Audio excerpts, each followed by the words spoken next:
Daniel chapter 7 verse 25. And the fourth beast speaks words as an adversary of the Most High, and it wears out the saints of the Most High, and it hopes to change seasons and law, and they are given into its hand, until a time and times, and a division of a time. Black fatigue, is that a thing? Watching her back for the rest of her life.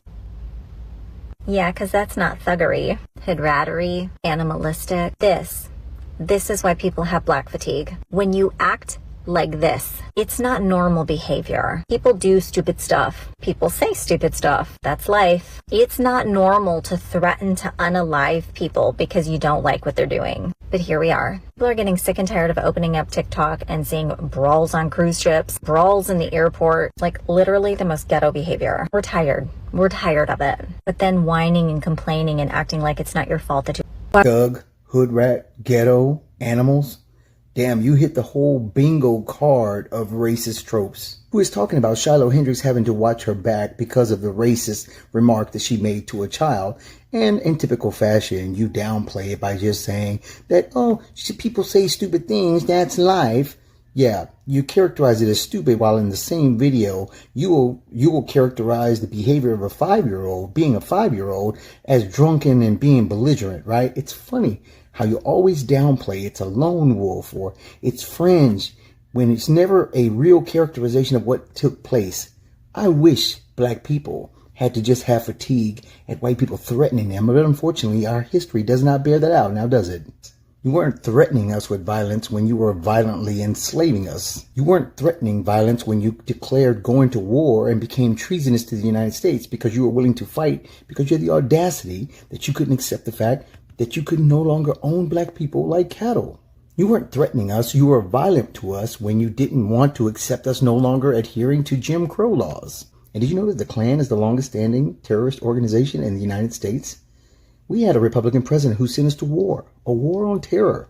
For 20 years, we lost hundreds, thousands of U.S. soldiers going to fight against the very thing that was right here in our own background of the U.S. of A. Only the most dangerous terrorists weren't in caves or wearing turbans. They were in Ford F-150s. Oh, but you don't have no fatigue for that now, do you? So you have a privilege of being fatigued at black people reacting to racist America. But if we were following with that same type of agility, the indigenous would have fatigue for you. Mexicans would have fatigue for you. You took Mexico's land, had the audacity to even name a state, New Mexico. That's diabolical. We're tired about hearing about threats.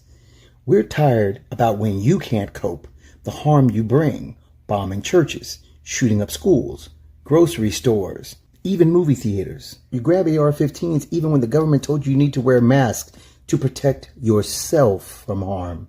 You storm a Capitol and try to overthrow our government because you couldn't accept an election.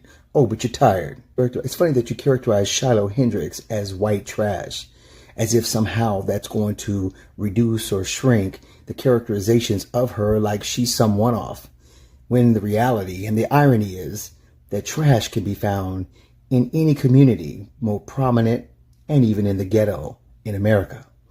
So if trash is everywhere and you're calling her that, why aren't you tired of white trash when it's been an epidemic of this country from day one?